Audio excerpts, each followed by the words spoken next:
All right, so we have the Fusion EZA coming to Global on the 22nd of February, as you can see right here. So in a couple days at the time of making this video. But also, I'm going to be going over the LR EZAs for the OG Vegito and Gogeta on the Japan side of things. So I will have timestamps down below in the description for all parts of the video. All right, so starting off, this EZA for the Dragon Ball Fusions Edition 2 will be coming in a couple days. And we're getting these 5 EZA, these 5 Dragon Ball Fusion characters. So starting off, we have this Chiaoman. He's not bad. He's not a bad unit after his EZA. Before his EZA, he was absolutely garbage, but afterwards he raises attack and defense for 1 turn, so that's decent. I would say that's always the all-around good super attack effect right there. It's raising attack and defense for 1 turn.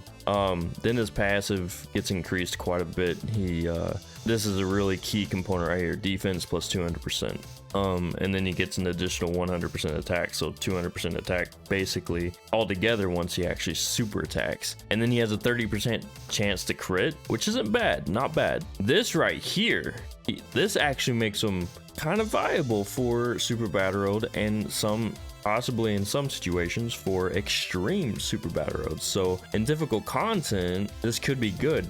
Now the reason why is because he causes damage to all enemies. So when he increases his attack plus 300%, that could definitely help you get out of a sticky situation when your HP is below 50%.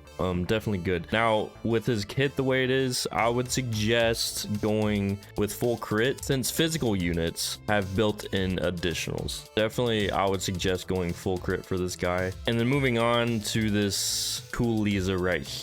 He's a stacker, greatly raises attack infinitely and then raises defense infinitely, so he's going to be decent for longer events and causes supreme damage to enemy. Attack and defense plus 120% when performing a super attack. So he doesn't have it at start of the turn, it's just when he's performing a super attack, but that's okay since he has infinite stacking on his super attack. Even though he doesn't have that at the start of turn, now that I read that, he's definitely built for long events, 100%. And then high chance of launching an additional super attack, chance of performing a critical hit plus 10% with each super attack performed. So you definitely want to go full additional, especially since he's a strength character. Strength characters have built-in crit, so you're not going to get as much additionals as you want, but go all additionals that you can since he's a stacker. And then fusion or wicked bloodline category extreme class allies attack and defense plus 30%. Not bad. I don't like the restrictions on this as much. I feel like, well, wicked bloodline is only going to be extreme class, but I feel like they could have separated that and did fusion category allies attack and defense plus 30%, or wicked bloodline category allies key plus 3 and attack and defense plus 30%. Maybe do something like that, mix it up a bit, so you can be run. I mean, you probably won't want to run them on any super class teams usually, but maybe in a certain situation you might like the way his kit works and you'd want to, you know, run him on a super class team. But so that kind of restricts them to basically extreme class teams, but that's okay. I mean, it's definitely not my favorite, but it's all right. I mean, it's not gonna make or break the game. So but he's definitely good, I love stacking units. I'm probably partial to that. Then moving on to Cellza here. Raises attack and defense for 1 turn, causes supreme damage to enemy and greatly lowers defense. I mean, I could care less about this so as much as this. This is good. Attack and defense plus 120% at the start of turn. Recovers 10% HP at the start of turn. Oh, that's nice. That's nice. Okay. And an additional 10% HP when HP is 50% or less. Okay, so when his HP is 50% or less, if I'm reading this right, he recovers 20% instead of just 10%, plus an additional attack and defense plus 100% when performing a super attack if HP is 50% or more. What was he before? Okay, so not much changed with him, to be honest. He's looking like, you know, we'll have to look at the other two real quick, but he's looking like the worst EZA out of them all. But it's not bad. I mean, this recovering HP, it's definitely a good mechanic to have.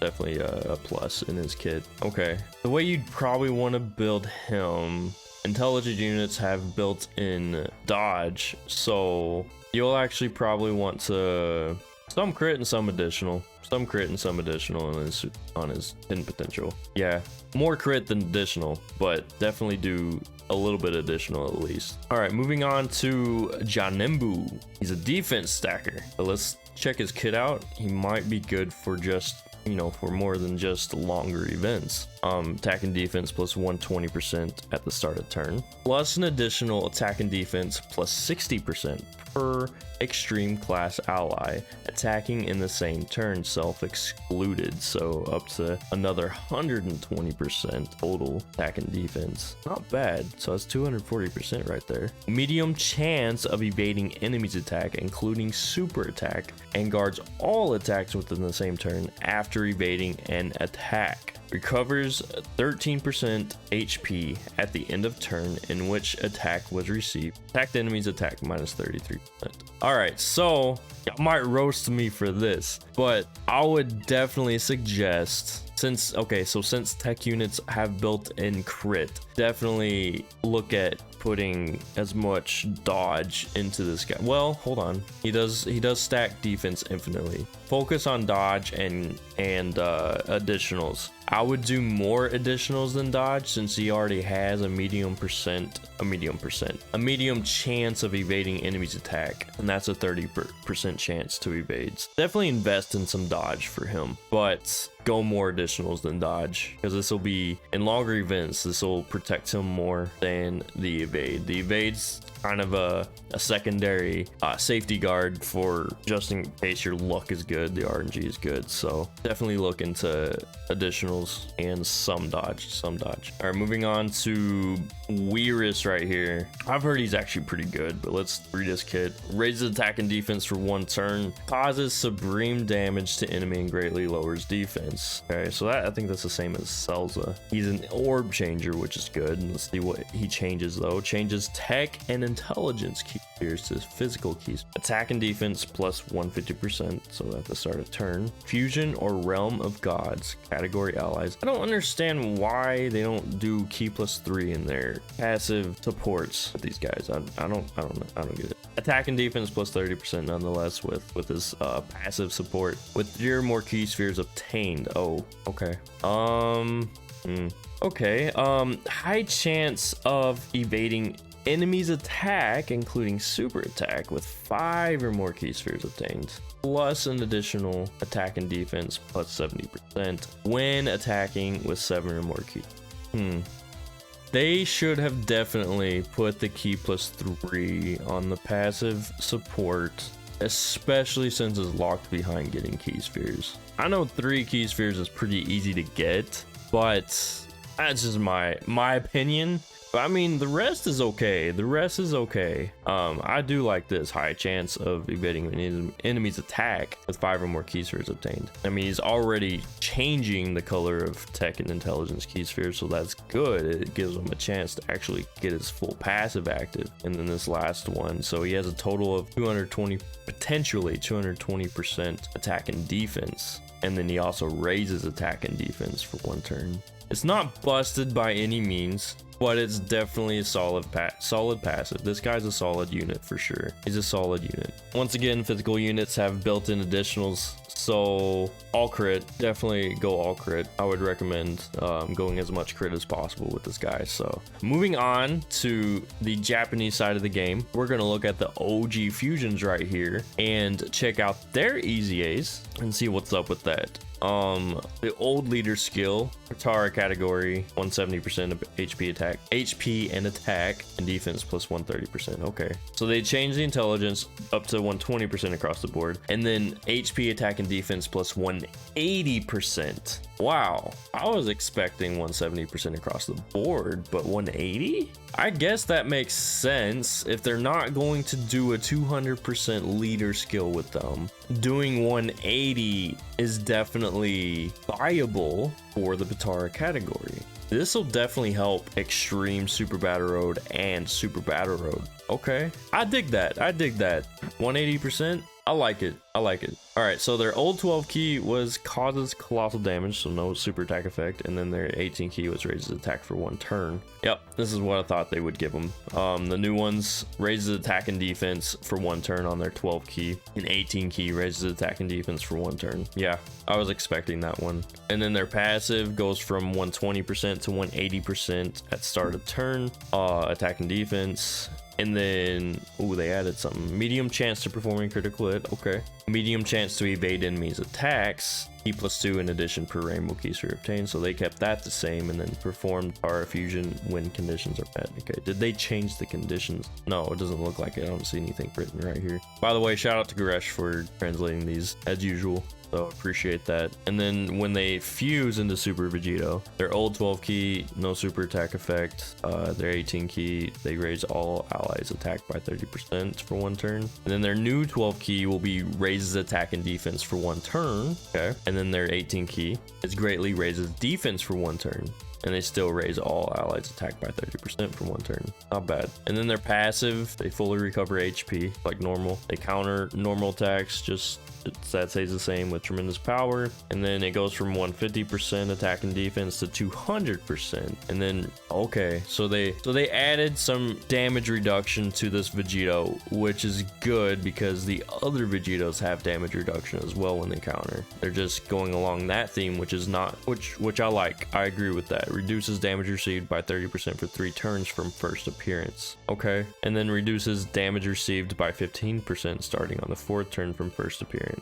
So it's still damage reduction, just decreases after 3 turns, 15%. Key +3 in addition per rainbow key sphere obtained. That stayed the same. Honestly, they didn't change a whole lot. They gave their super attacks effects. The raising attack and defense, which is really, really good. That's what these guys needed. And to be honest, like the way they did their kit, this unit was already good defensively. This and the OG Gogeta, which we're about to talk about in just a minute. We'll have to wait and see what they look like in game and actually using them. But from reading this, I feel like they did just right with the changes they made to make these guys viable again. They're not by any means busted EZAs. From the looks of it, on paper, they're not. I think they did really good with this with the passive, super attacks, and all that stuff. That's from what I'm looking at, and we'll have to see them in game actually being used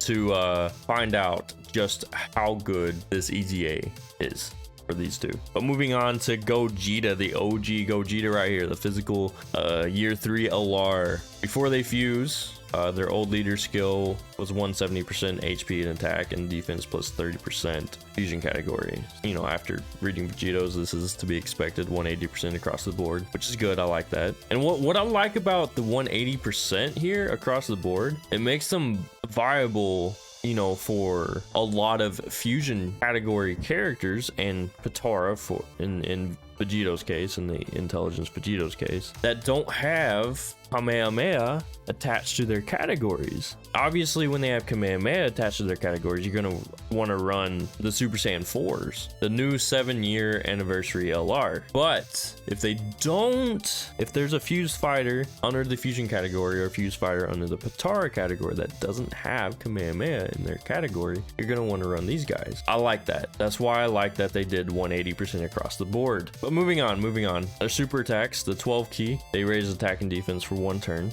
Also on their 18 key for 1 turn, so that changed that as well.